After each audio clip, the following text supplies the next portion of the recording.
time is 5:03 on Tuesday, August 2nd, 2022, and this is a public rulemaking hearing held online with participants listening and speaking by internet and phone. A recording of this hearing will be added to the administrative record for these rules. Thank you all for joining us. The following division officials are joining me on the call. Joshua Mears, Branch Manager of the Family Division.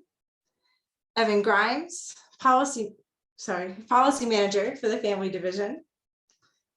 And today we will accept testimony for one set of proposed family rules that were published in the Colorado Register as proposed rules on June 30th, 2022. The proposed rules are regulations concerning benefits and employer participation requirements, also known as 7 CCR 1107-3. Anyone may speak on this rule. We will not be taking testimony on other family policy topics that are not part of these proposed rules.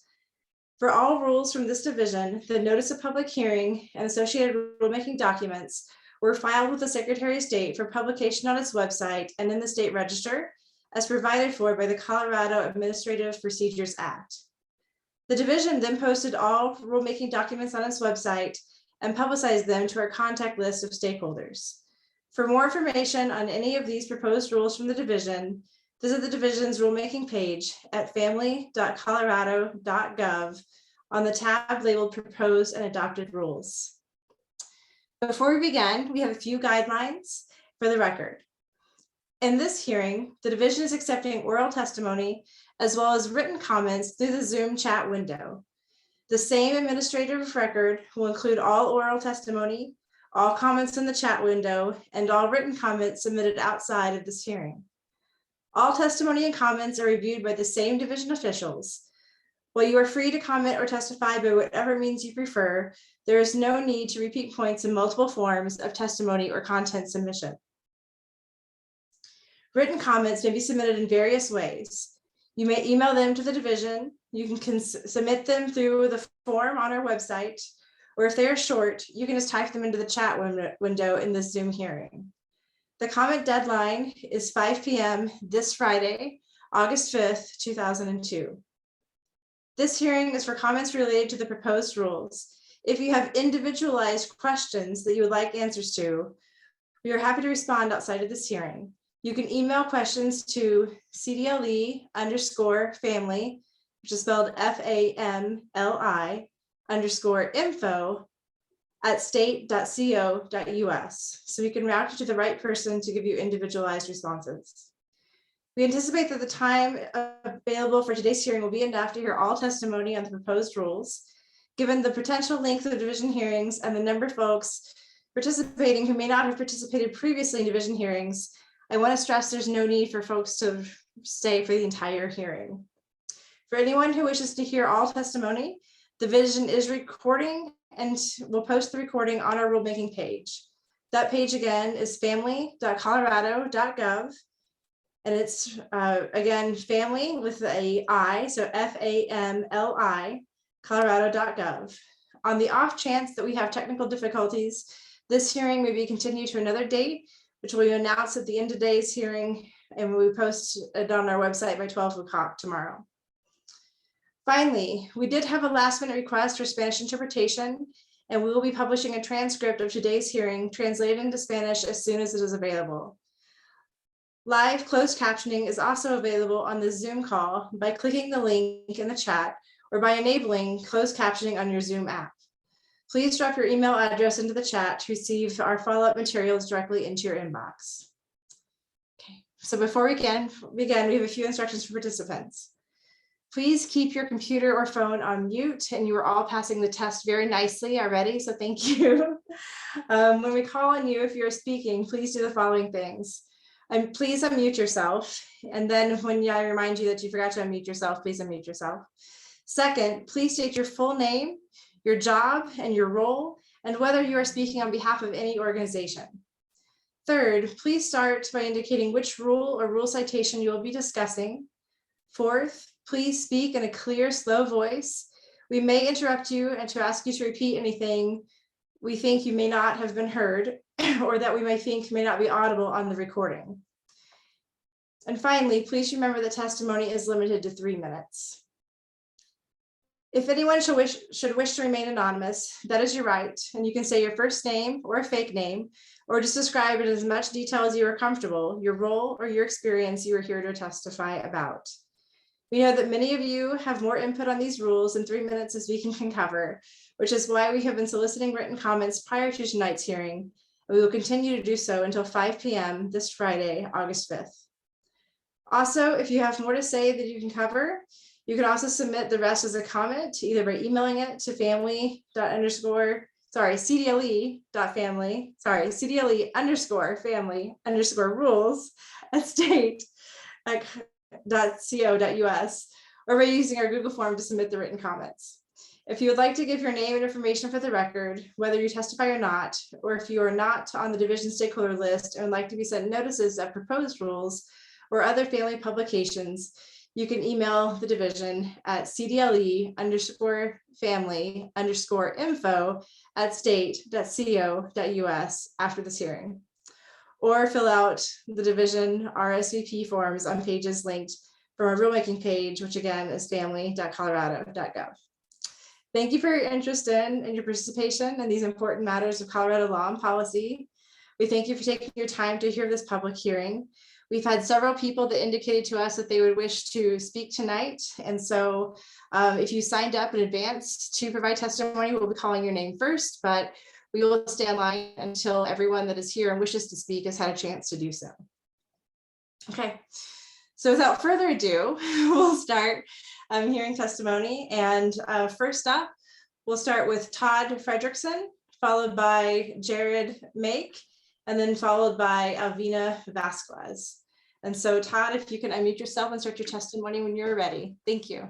Hi there. Thanks, Lydia. I appreciate it. I'm here both as a partner of the law firm Fisher Phillips in Denver. We're a labor and employment law firm that represents a number of trade associations, the Rocky Mountain Mechanical Contractors Association, the Sheet Metal and Air Conditioning Contractors National Association, and then the Rocky Mountain chapter of NECO, which is the National Electrical Contractors Association. And actually, I think my testimony will be more limited thanks to the email that you sent me about the purpose of tonight's hearing, because I thought it was broader than it is.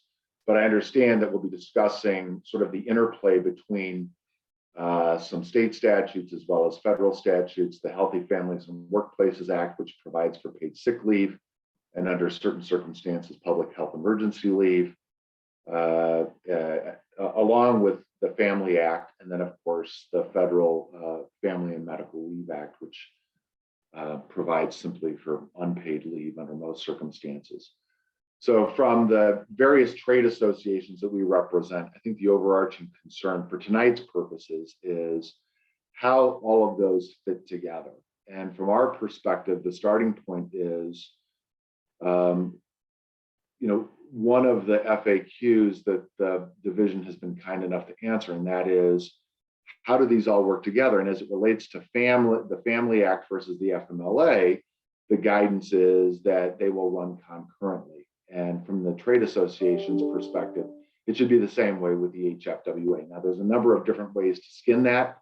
One would be to have sort of an exhaustion requirement where employees, depending on what their condition is, and assuming that it qualifies for leave both under the Healthy Family Workplaces Act and the Family Act, which is going to happen in a lot of circumstances, that employees be required to exhaust accrued paid sick leave before they be permitted to dip into the fund that's being created under the Family Act. And I think that that makes good sense, largely because, as we've all experienced, especially with COVID, funds can run dry or can be depleted. And so if employees are required to utilize their paid sick leave first before applying or before being eligible, it makes sense to do that. Another approach, like I said, there are different ways to skin it from my perspective, but another approach might be to simply, as we've done in Colorado under other circumstances, provide for whichever statute provides the greater benefit to the employee. So it's not a question of all of these different types of paid leave stacking, that it would be much like the guidance you've already provided, a method for all of this to run concurrently. And I'll reserve all those other comments that I sent to you today when we talk about those other issues down the road. Thank you. Thank you so much, and appreciate your comments, and you're always welcome to send those to us by email. Okay, next up we have Jared Make. Hello, I'm Jared Make, Vice President of A Better Balance based in Denver. We're a national legal nonprofit that works on paid family and medical leave across the country, including here in Colorado. Thanks for the opportunity to testify and for your work on these rules. First, I'd like to express strong support for proposed Rule 3.4 sub 5 on intermittent leave, which matches the statute and the clear right provided to workers, although we ask that it clarify reduced leave here as well, consistent with the remaining rules. Second, we support proposed Rule 3.5 sub 1, which properly calculates average weekly wage by looking to past and current employment across the base period. However, it's critical that wage benefits be portable and available to all who've paid in and met the statutory definition of covered individual. Next, we urge CDLE to change proposed Rule 3.4 sub 5's restriction on bonding leave to legal parents and to clearly cover pre-placement needs for adoptive and foster parents. The restriction to legal parents is at odds with the statute. The proposed rule fails to cover the needs of adoptive and foster parents and would exclude and harm LGBTQ parents, as detailed by One Colorado's written comments. This definition must track the child language in the statute's family member definition, and it's essential to include the statutory in loco parentis standard, which is also used by the federal FMLA. The rules on documentation must then allow a statement of in loco parentis status or proof of pre-placement needs, just as under the FMLA. We also request CDLE review our written comments on key deadlines, which we believe are far too short here for workers using the program who need time to gather information or appeal. We also urge CDLE to set deadlines for processing family claims and issuing payments in accordance with Section 505 sub 2 of the statute, which requires the first payment of benefits to be made within 2 weeks after a claim is filed. I'd also like to address a huge loophole in proposed Rule 3.7 sub 5, which is overbroad and would allow employers to discipline workers, even fire them on a notice technicality or mistake. A worker, especially during a major life event, shouldn't be subject to termination if they miss a notice deadline by a day, provide notice in the wrong way, or there's a dispute on whether leave was foreseeable. Rather, the consequences should be tied to family benefits themselves, as in the reasonable Massachusetts rule we cite in our comment, which says that benefits may be delayed or denied when an employee doesn't comply with the notice requirement. And we urge CDLE to adopt this approach. Finally, we urge CDLE to address a big loophole in Rule 3.10 sub 8. The cross-site to Section 509 of the statute should be narrowed to subsection 1, which refers to job protection only. Failing to make this small change implies that employees are not protected from retaliation beyond their benefits duration period. And retaliation for family leave can occur outside of this period, such as when a worker returns from leave or is appealing. While job protection is time limited, workers must have more enduring protections from retaliation for exercising their statutory rights. Thank you. Thank you. Okay. Next up, we have Alvina Vasquez, and then we'll go with Lauren Furman, and then Dr. Beresford. Hi, thank you. I hope you guys can hear me. Okay. My name is Alvina Vasquez. I'm here representing myself. I'm self-employed. I'm also an adoptive mother. And so I just wanted to share my experience on why the bonding time is so important. I've actually experienced a failed adoption where I had adopted my son for 4 months before we had to give him back. So that meant when we picked him up, we were with him for a week. We came home and then we had to go back to court for another week and leave him there. So that bonding time, both picking him up and leaving him was time that was especially needed. And because we used up that time, my husband, who's employed, was unfortunately unable to spend time with our newborn son when he was actually born, because he had already used up his paternity time. So I just wanted to emphasize how important the bonding is. As an adoptive or foster parent, we don't have legal custody of our child. We have physical custody of the child until finalization.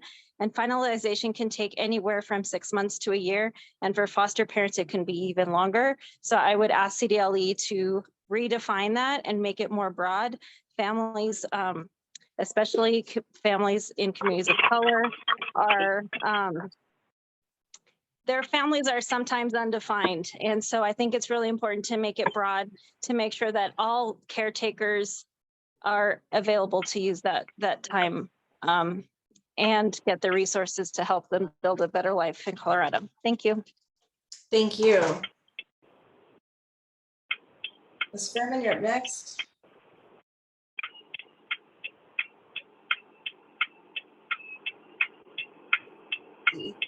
David's iPhone, we're going to try to mute you.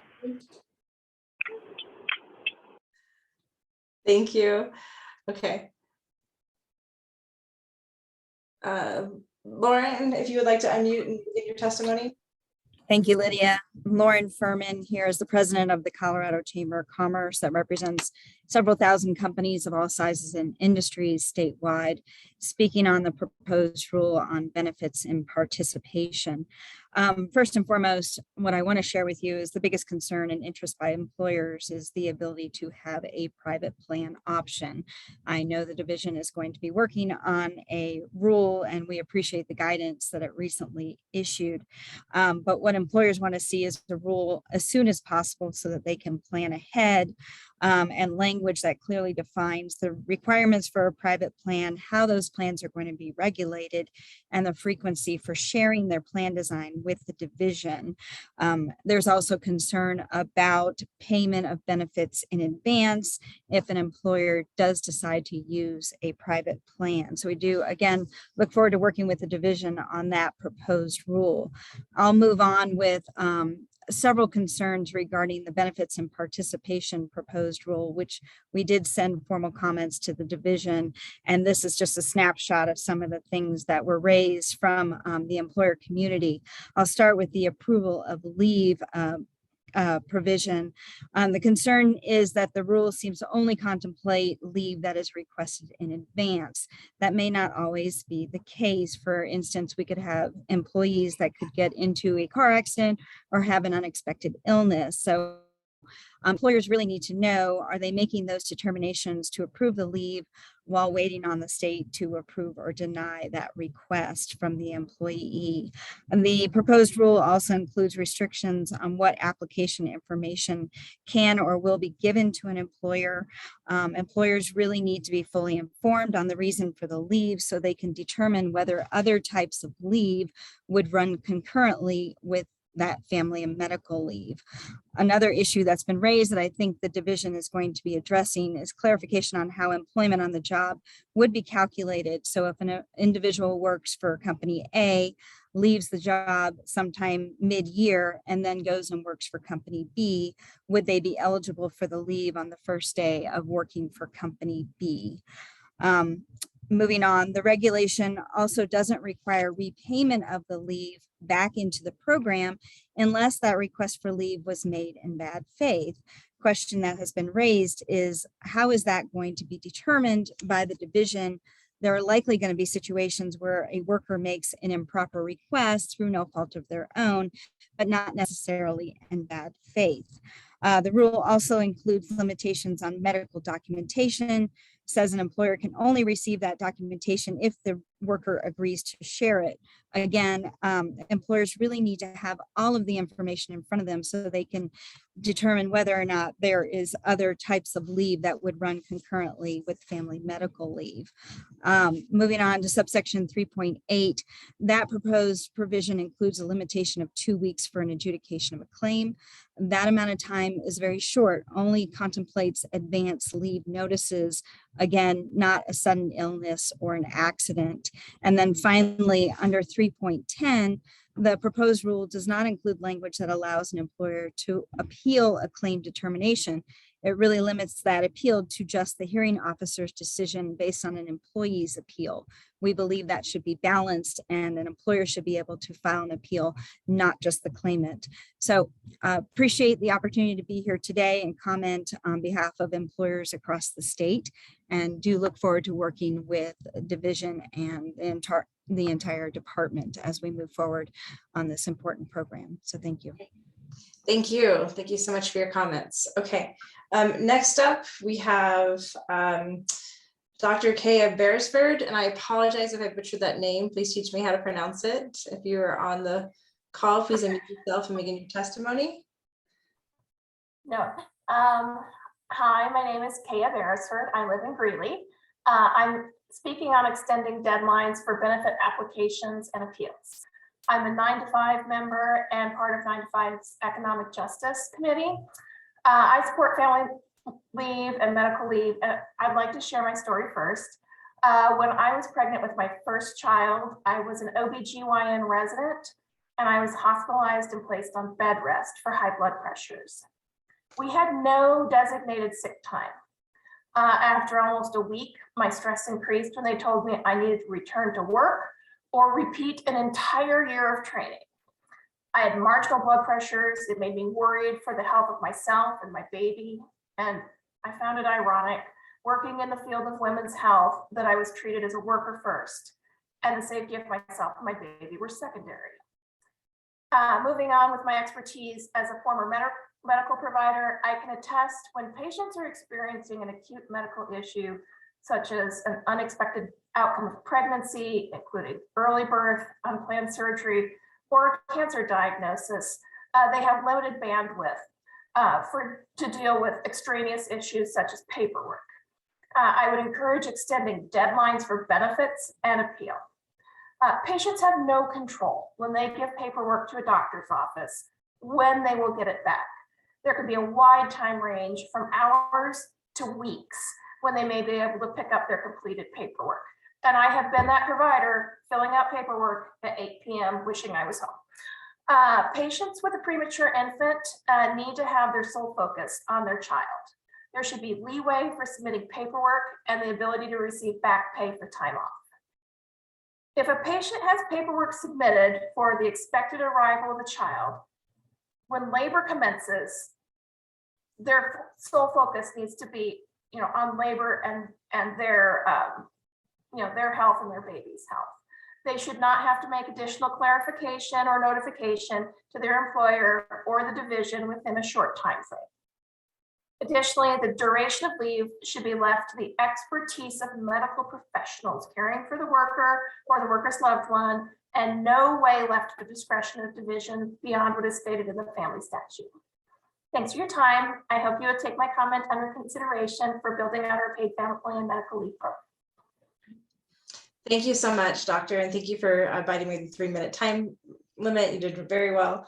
Next up, we have Diane Criswell, and then followed by Amanda Kim, and then Cindy Goff. So Diane, if you are able to unmute yourself, you can maybe begin. Thank you.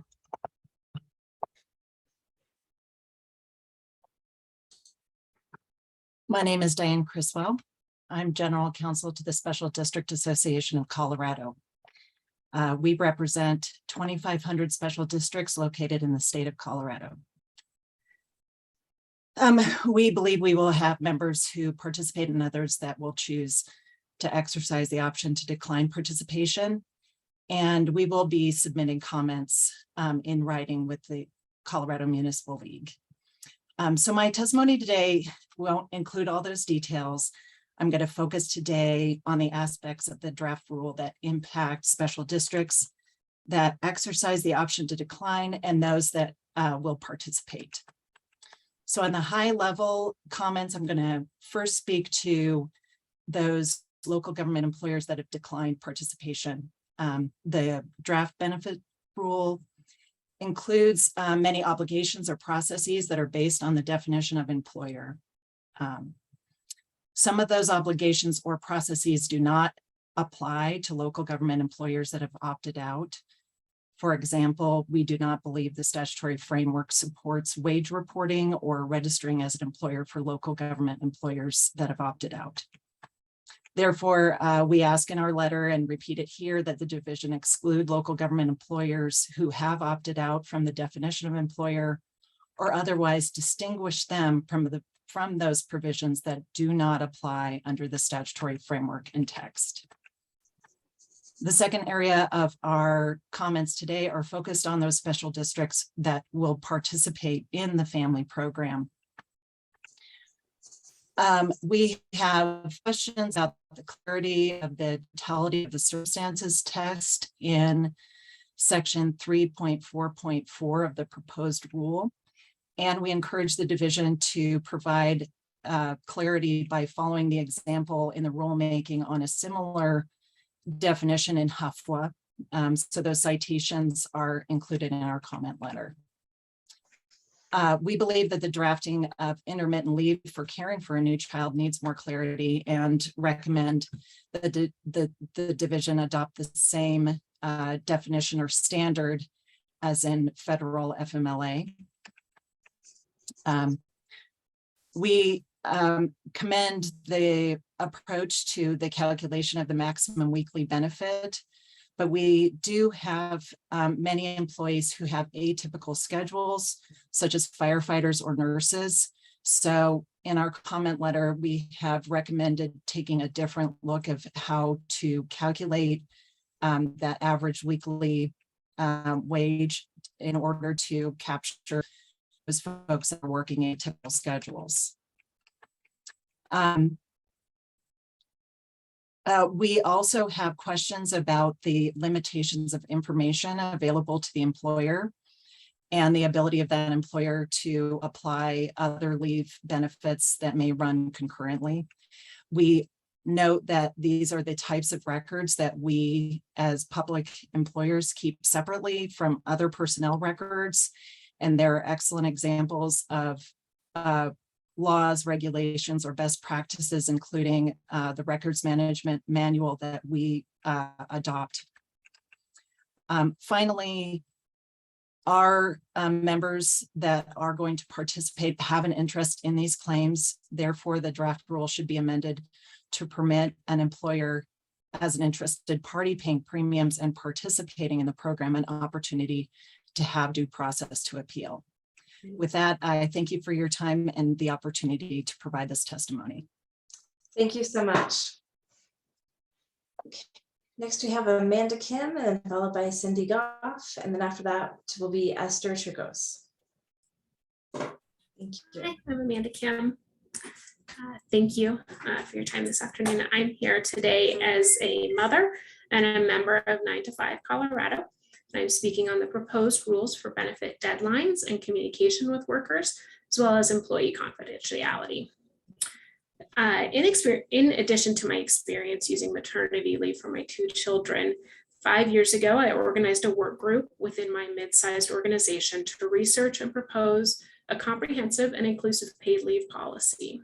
Shortly after policy changes were implemented, I had to walk the walk, where as a mid-level manager, I was responsible for ensuring continuity of services when 2 of my 3 direct reports went out on parental leave at the same time.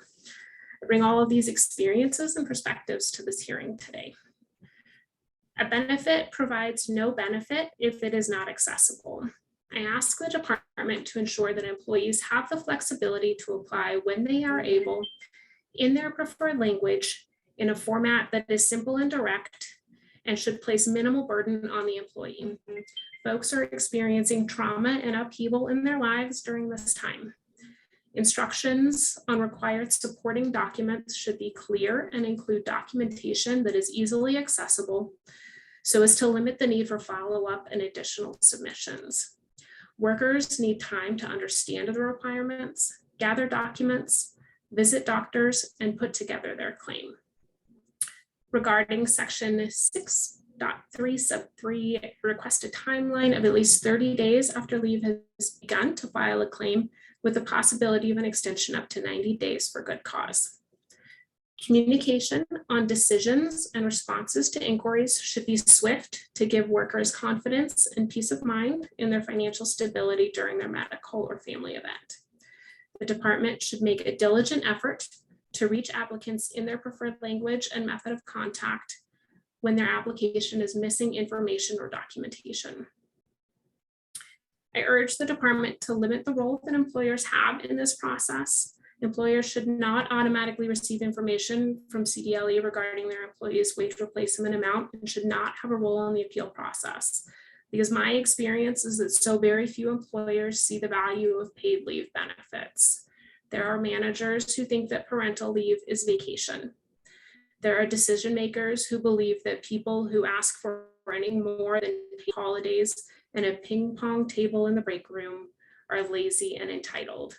And there are organizational leaders who have demonstrated time and time again that they will put profits above the health and well-being of their employees. The evidence for physical, social, and economic benefits of paid family and medical leave is clear. We should do everything we can to ensure that as many Coloradans are able to access this benefit with as few obstacles as possible. This is a proud moment for Colorado with the thoughtful implementation of this program, an opportunity to be a bold leader in economic and social justice. Thank you. Thank you. Cindy Goff. All right, thank you. Good evening. My name is Cindy Goff, and I'm the Vice President of Supplemental Benefits and Group Insurance at the American Council of Life Insurers. ACLI's 280 member companies represent 94% of industry assets in the US, and we serve over 90 million American families. ACLI member plans have served the paid and unpaid needs of people and their employers for many, many decades. And they've worked really intensively with most of the states that have implemented PFML programs. So they've gained a great deal of expertise in all things PFML. ACLI will be sending a comment letter regarding the proposed draft rule CCR 1107-3. But it will mostly contain suggestions for technical and clarifying language, and so there's really no need to detail them here. I think the main purpose of my brief comments is just to thank you for the process you've developed that takes input and works with the entire community on building the program, this very important program. We very much look forward to partnering with you and the Division of Insurance to offer assistance in creating a really well-functioning state program with choices available for those that want to choose either the state program or a private plan option. And we stand ready to work with you to achieve this really important goal. Thank you. Thank you. Okay. Next we have Esther, and we'll follow that up with Xander Martin, and then Angelique Espinosa. Esther, whenever you're ready. Thank you so much, Lydia, and members of the Family Division. My name is Esther Turcios, and I'm the Deputy Director of the Colorado Fiscal Institute. CFI is a statewide nonprofit organization that provides credible, independent, and accessible information and analyses of fiscal and economic issues facing Colorado. For CFI, worker rights issues are economic justice issues. When workers, especially low-wage workers, have access to the jobs that provide strong benefits, including paid family and medical leave benefits, they're more likely to remain employed and in the workforce, more likely to be economically stable, and therefore are more active in their local economies. And in our written testimony, you'll find a substantive comments list of key provisions of the proposed rules that CFI supports, as well as those that have raised concerns for us regarding their impact on workers. So for the purposes of time, I will focus on just 4 provisions this evening. To begin, we wanted to address the burdensome information request for employees, section 3.64. As it stands, the rules give too much discretion to CDLE to make numerous and burdensome requests for additional documentation, which could unnecessarily delay benefits. It creates avoidable admin burdens for CDLE. Although it is reasonable for CDLE to have the power to request follow-up evidence or seek more clarity when necessary, the rules should use clear language to limit such requests as an exemption to the norm that submission of the listed documents forms will be sufficient. Second, we feel that CDLE should clarify that workers should only be required to notify CDLE of a permanent move out of state rather than any temporary relocation. This is section 3.91. Since only a permanent move should impact a covered individual's continued eligibility for family benefits, it's common that an individual taking family leave would need to temporarily travel or relocate to provide care for someone or to adopt a child or for any other reason related to the need for their leave. And third, for section 3.10.6, we do not support employers having any special rights to appeal a hearing officer's decision on an employee's family claim. The employer is not a party to the underlying claim and does not hold all of the relevant information about the employee's benefit application. So we urge CDLE to edit the rules to make this change. And finally, we feel there needs to be clarification regarding how a worker's regular work schedule or typical working hours will be calculated for proration of benefits. And we go into much detail in our written comments on this piece. So thank you for your work on these proposed rules and for your engagement of all the stakeholders and the opportunity to provide this public testimony tonight. Thank you. Thank you. 3 minutes exactly. Thank you so much. Okay, let's see. Next up, I think, was it Xander? Hi there. Thank you. My name is Xander Martin. I'm the policy director at Colorado Ski Country USA. We represent 22 ski areas across the state of Colorado. On behalf of our member ski areas, thank you for the opportunity to provide comments and requests for clarifications of the proposed rules concerning benefits and employer participation requirements. Our 22 member ski areas represent a critical set of employers in Colorado's high country communities that employ a very unique population of seasonal employees. Resolving the following questions and comments will be critical for ensuring the implementation of the family program is as productive and predictable as possible for Colorado ski areas and their employees.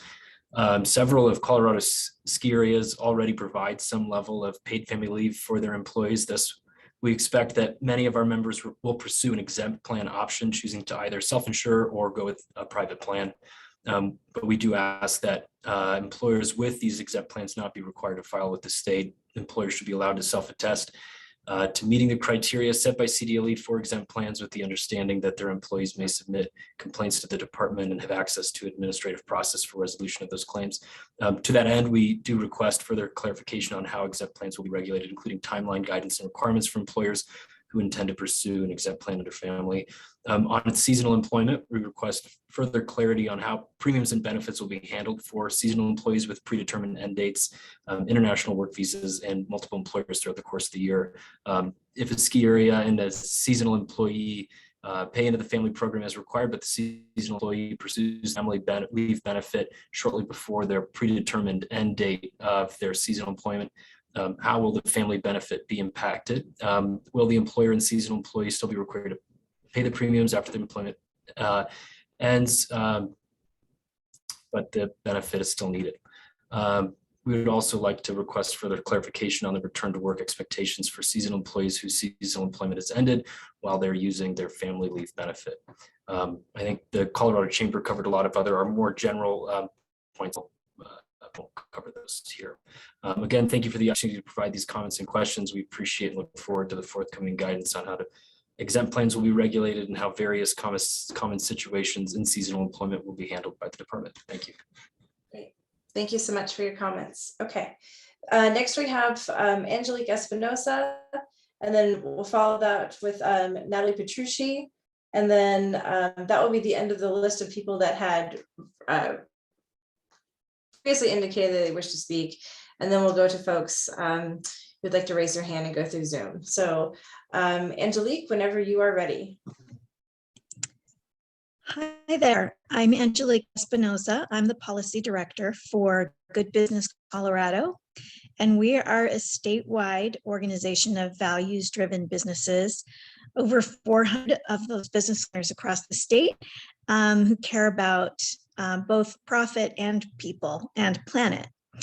And our organization was on the forefront of the campaign to pass this really important program. And because our members wanted to take care of their employees and believe that employees who have the option, the ability to take care of a sick child or an elderly parent and still pay their bills is going to be more productive and loyal rather than distracted and distressed. So we were very happy to move this forward. So now it's time to make sure that the program works for the businesses that work to pass it. And so there are a few things, but I will say that primarily the thing that is causing us the most heartburn at the moment is not knowing what the private plans look like. So we're very anxious to see what that looks like and how that interacts with what is here in the benefit rules draft. So we're going to have a little bit more time for some folks from our members to provide input on some of the key issues, but there are a few things I just wanted to highlight today, and then we'll submit some written comments later. So the portability question of covered individuals being able to collect benefits if they're unemployed or if they're changing jobs is really important for a sole proprietor, for example, with a new venture. So we want to make sure that that is gonna work for them. I'm very concerned about the definition of legal parent. That I think really needs to be addressed, as it's problematic and discriminatory, and not at all, I think, what the intention of the ballot measure was. And we also wanted to get some clarity on a few things. So in particular, as has been mentioned, how this interacts with other types of leave, the role of the employer in, whether the employer, if they have additional information, for example, how can they potentially be able to offer that as part of an appeals process? And, certainly there's a desire to accommodate an employee with intermittent leave and what they might need. But in some cases, it also might be difficult, if not impossible, to do something.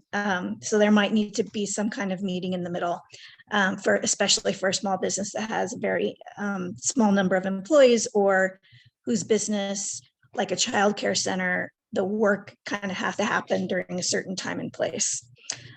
So understanding that the desire of our members is to do the right thing by the workers, it's still important for our members to be able to clearly understand what their role and obligations are, and to be able to have some ability to address extenuating circumstances and find compromises to make sure that everyone gets taken care of. Thank you. Thank you so much for your comments tonight. And we look forward to reading those written comments once you're able to submit them. Thank you. Okay. Natalie Petrucci. Good evening. I'm Natalie Petrucci, a staff attorney with A Better Balance Colorado office, and I'm based in Aurora. We are a national legal advocacy nonprofit that provides technical, legal, and policy support on paid family and medical leave programs across the country, including here in Colorado. First, I'd like to say thank you to CDLE for your work and engagement on these rules. I also appreciate the opportunity to testify today, supplementing written comments our organization has submitted. First, I'd like to address some proposals raised during this hearing and in comments from other stakeholders surrounding intermittent and reduced leave. So unlike the federal FMLA, the family statute provides workers the right to intermittent and reduced leave when they qualify. In line with the Colorado statute, these types of leave should not be restricted or subject to an employer's consent. Some stakeholders have proposed incorporating other language from the FMLA found at 29 U.S. Code, section 2612, subsection B, surrounding temporary transfer or reassignment. This language is not necessary, as again, this language is not found in, nor does it correspond with our family statute. However, should CDLE include language on temporary reassignment or transfer in the final version of the rules on benefits, it is vital to also incorporate the important protections for workers that must be included from the FMLA regulations at CFR 29, section 825.204, subsections B through E, regarding compliance, equivalent paying benefits, employer limitations, and an employee's right to reinstatement. Next, there is no basis in the family statute to limit bonding leave rights of spouses who work for the same employer. While this limitation explicitly exists in the FMLA, it is not in Colorado's law. Proposing such a limitation would be in direct legal conflict with the eligibility standards in the Family Act. Third, we do not support employers having any rights to appeal family benefits claim decisions of their employees regarding eligibility and benefit levels through the state insurance program. Unlike other programs such as unemployment insurance, the future rules around family job protection or retaliation, if an employer is not a party to a family benefits claim, again through the state program. Employers do not hold all the relevant information regarding their employees' personal life events or health conditions that are the basis for the employee's claim for benefits to the state. As currently drafted, the benefit rule at 3.10 subsection 6 gives employers a special right only after their employee has filed an appeal with a hearing officer to appeal that officer's decision and pursue judicial review. This is unreasonable and inappropriate and will put workers at risk of retaliation and having their benefits delayed. We urge CDLE to edit the rules to ensure that only workers themselves have the right to appeal the state's decision on their family benefits determination. Thank you. Thank you. Thank you so much for your comments. Okay, so we're at the point where folks that are joining us by Zoom or on the phone, if you want to raise your hand or indicate that you would like to speak, we will start going through that list. I see several hands up, so I will just call out a list of who had their hands up first. We will go through that way. And again, you're limited to 3 minutes. And so the first person I saw with their hand up was Brandy Harrison. So we'll go with Brandy Harrison, followed by Christopher Garcia, and then Lauren Moore. Brandy, if you may unmute yourself and begin your testimony. Hi, thank you. Hello, my name is Brandy Harrison. I live in Denver and I'm an active member of 9 to 5. I'm a mother of 5, and for my daytime job, I am a bus driver for Cherry Creek Schools. I recently transitioned from Denver Public School System to Cherry Creek, and I can see the disruption in my benefits as being vulnerable, as this being a vulnerable time if I were to need leave at this time. I have not been without work for more than 30 days, but because I made a decision that was good for myself and my family, and I changed jobs, it would take a year or 1,250 hours to qualify for FMLA again. So the family program should not repeat past policies, and the benefit rules should clearly state what the eligibility for wages replacement and calculation of wage replacement is. This is not only inhumane, but also wrong on so many levels. Eligibility benefits should not be tied to a worker having a current employer and should be portable between employment. I should be able to switch employers and not have to worry about whether or not I can use my family wage replacement benefit that I have been paying into for myself or loved ones, regardless of me switching jobs. Additionally, I think it is important that these rules do not provide extra rights to employers. For example, if I were to be granted a paid leave, I do not think that my employer should be granted the right to appeal decisions made by the division, as this makes workers vulnerable to discrimination. Also, my employer does not need to know the amount that I am receiving in wage replacement without my consent. This may be used for retaliation or harassment if they do not agree with the state benefits in principle or are aware of my reason for leaving has bias towards those circumstances. As a mother, I've experienced employers who do not appreciate the demands of being a parent or how the need of sick days and other PTO will arise shortly after returning to work because of children's health. So thank you for taking the time to listen to me and hear my point of how these rules should be made for people like me with situations that occur, and they should be handled with care. It's important to remember that we are all human and life happens. Being able to care for yourself or a loved one should be an immediate response, and these rules should be written accordingly. Thank you. Great. Thank you so much. Okay, let's see. Christopher Garcia, if you're able to come off mute, you're welcome to speak.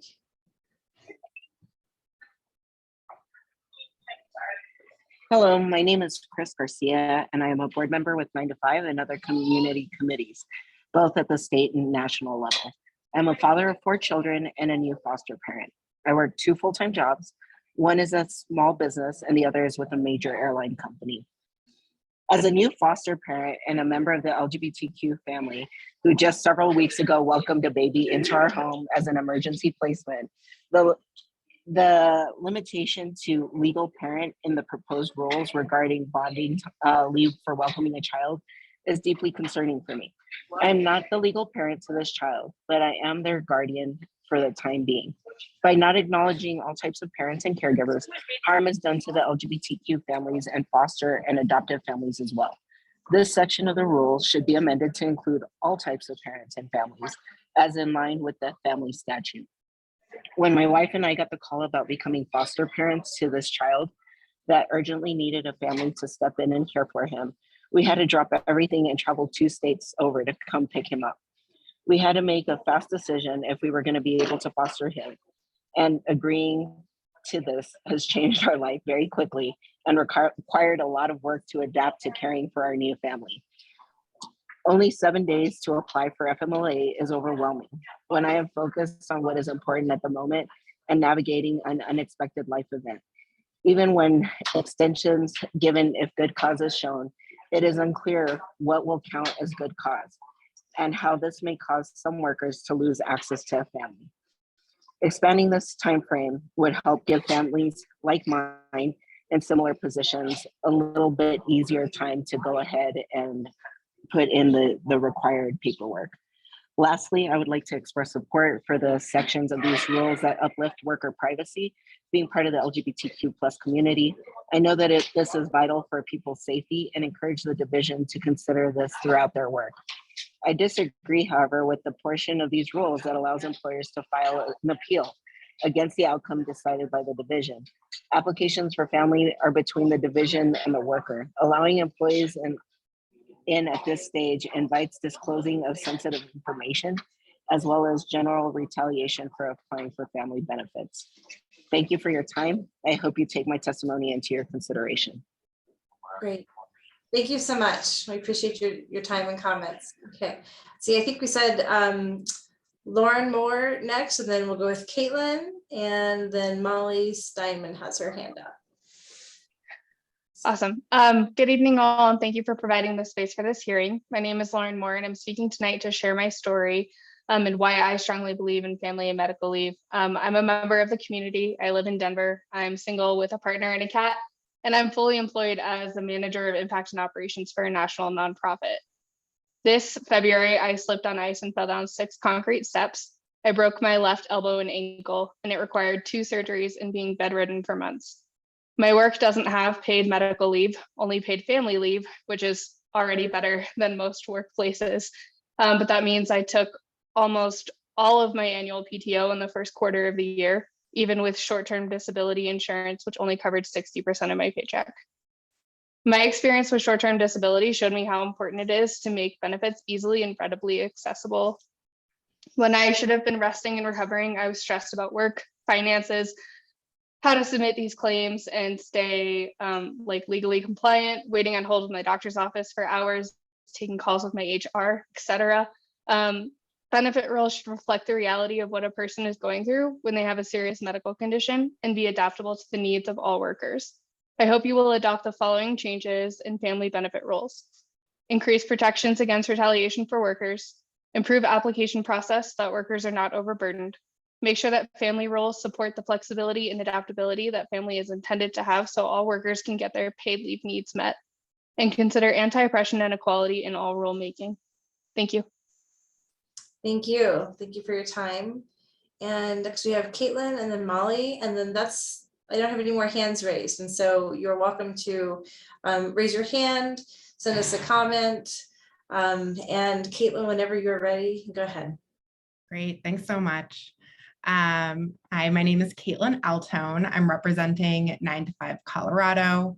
We're a member-based economic justice nonprofit that has been leading paid leave work in Colorado for about the last decade. I also chair the Paid Leave Implementation Coalition, which is made up of organizations and advocates across Colorado. So I'll share a short version of our benefit rules comment now, and we'll supplement in a follow-up written comment. Portability is a key feature of FAMLI that gives workers the flexibility they need beyond their ties to an individual employer. We support the current language for calculating earnings, but encourage that the rules more explicitly state that the wage replacement is available to all workers who meet the covered individual definition. 9 to 5 also supports the proposed language regarding intermittent leave, as this is also, an important flexibility point of FAMLI.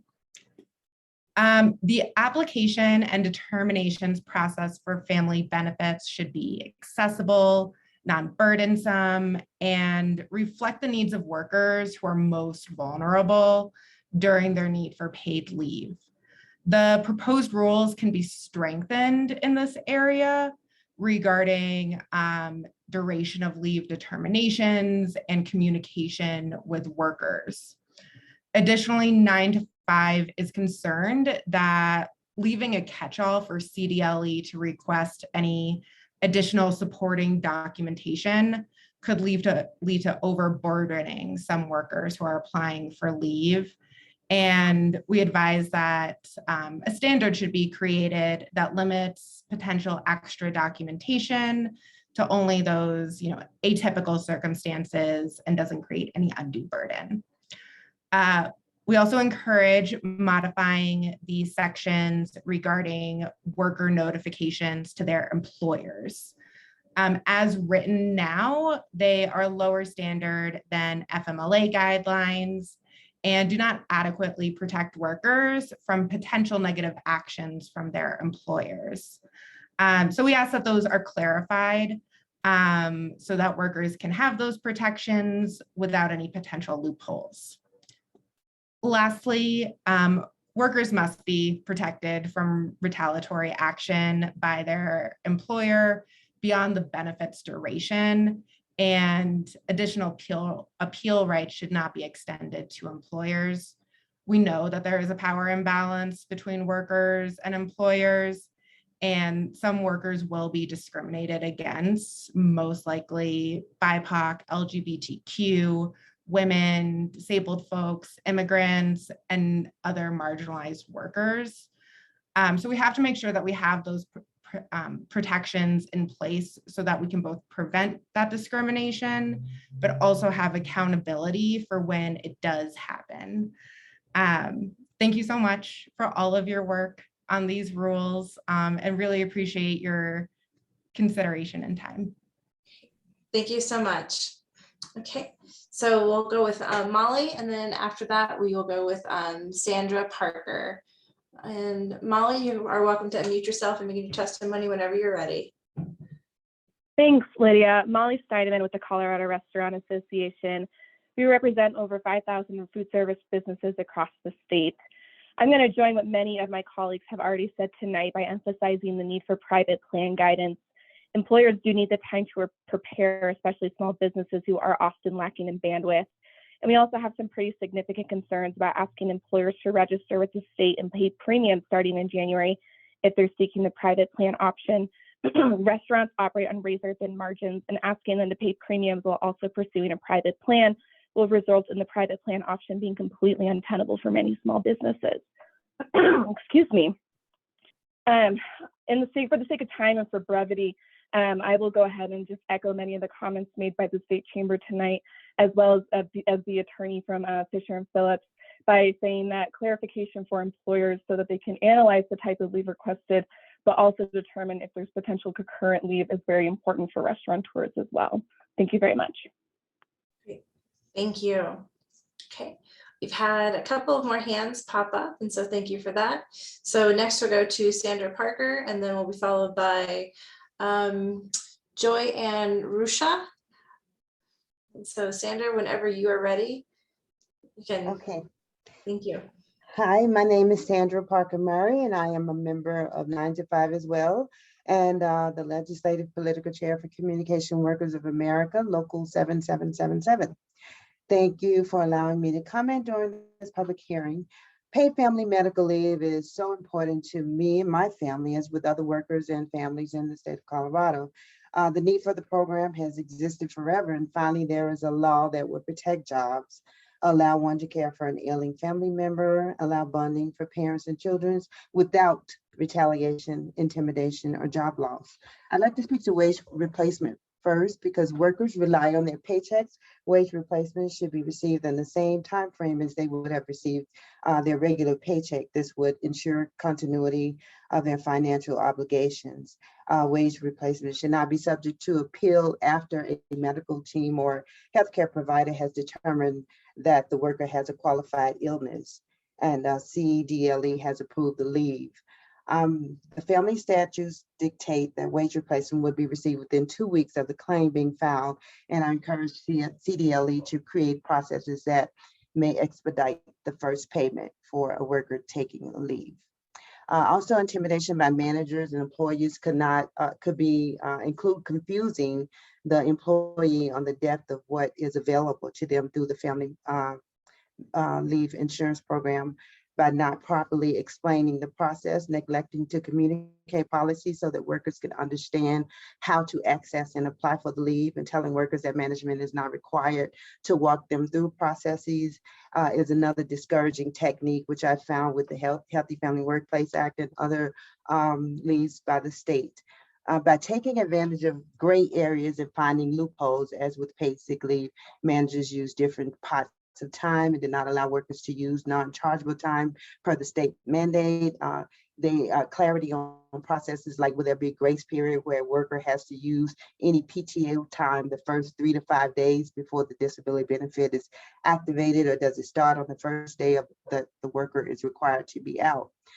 There's also lack of educational policies due to the virtual environment we now live in. Some managers live in other states and are not physically present in the building where workers are, and have very little knowledge of the program in our state. Just a notice on the board in the break room is just not enough to assist workers in accessing this leave and that benefit. There is also the reluctance of managers to explain the process because they lack understanding themselves and have had little to no training through HR departments. This is one reason why timelines for workers to apply for benefits should be lengthened.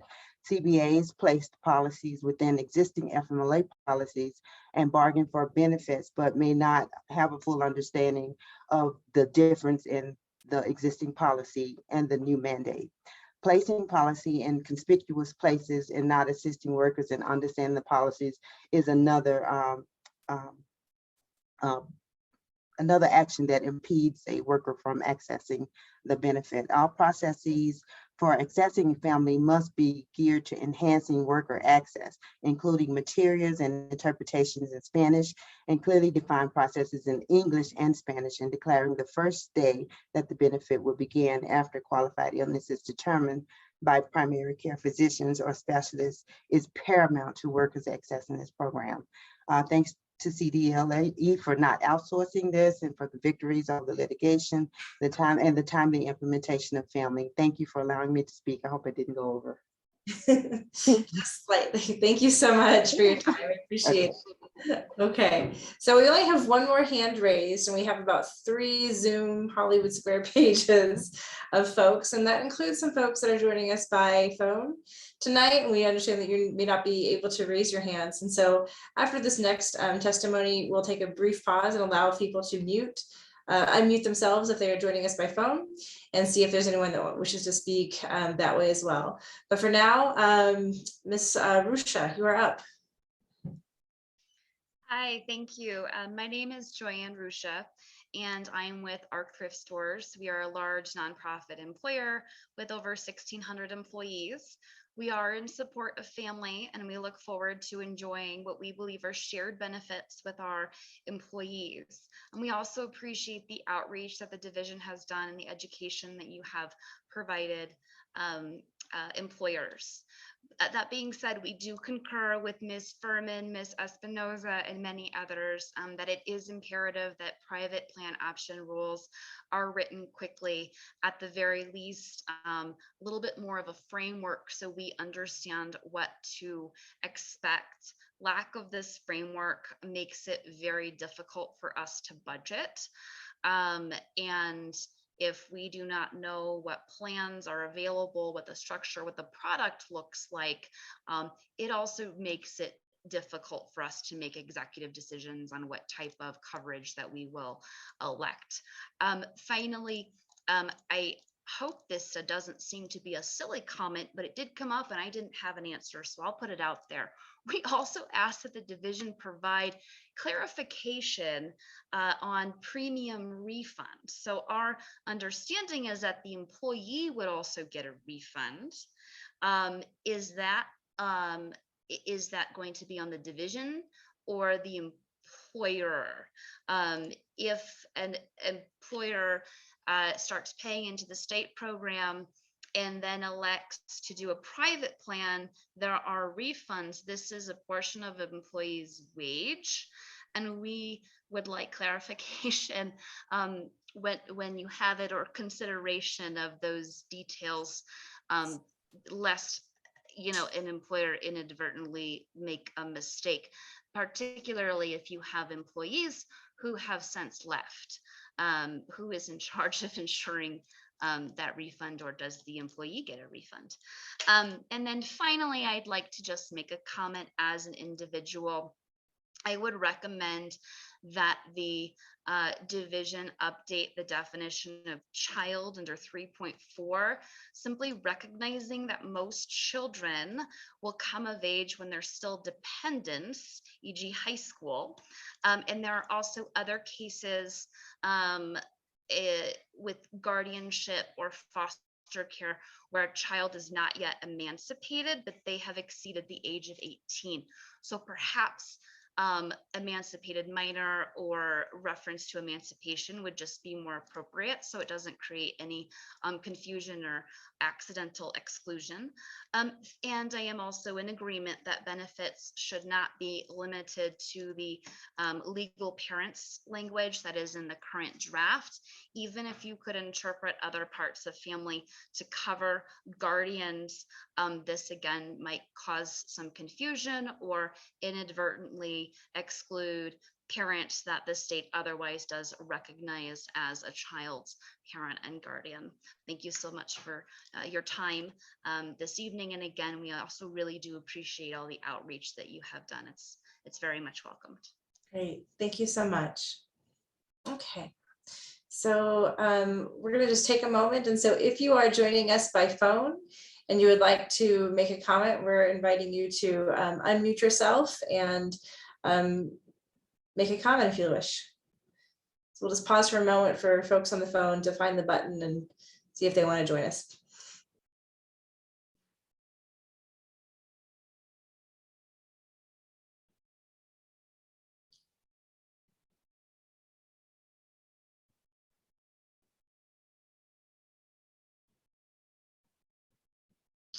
Okay, and then while that's happening, if anyone else wishes to speak, if you want to raise your hand or unmute yourself.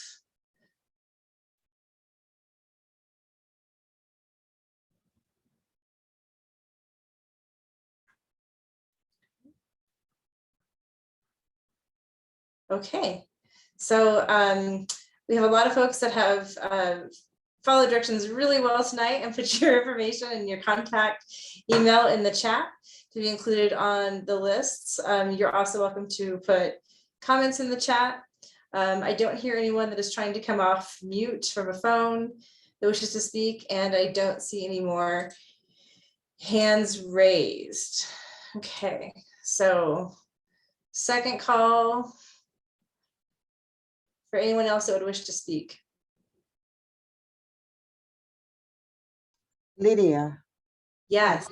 Oh, this is Sandra again. I wanted to ask the question because I heard one of the stakeholders mention about having all the documentation, and I was just wondering if that included a person's protected health information, which would be a HIPAA violation. So if they have a private plan, would they have access to that, even if the CDLE would not provide it for an employer who is participating in the public program? Would the private programs have access to more personal health or protected information than the other employers would? Thank you so much for your question. We're not going to be doing question and answer tonight, but we'll register that as a comment and get back to you, but I appreciate that. Thank you. Thank you. Okay, so it is 6:13 and I don't see anyone else's hands raised. And I haven't heard anyone trying to break through to join us by phone. So with that, we will go ahead and close out our rulemaking hearing. Please remember that we are still accepting written comments, and you may email those to us through our website. That there's a link that will send you to a form or an email address that you can send those to us. And that is at CDLE_family_rules. And that is there for you. We will close public comments on this Friday at 5 p.m. That's Friday, August 5th at 5 p.m. is the deadline for public comments. And so please, if you have other questions or if you have other comments that you were not able to get to tonight, please send them to us and we will incorporate those in our deliberations. I thank everyone so much for taking the time to join us tonight, and we look forward to seeing you again soon. Thanks, Lydia. Thank you. Thank you. You're entirely welcome. Thank you.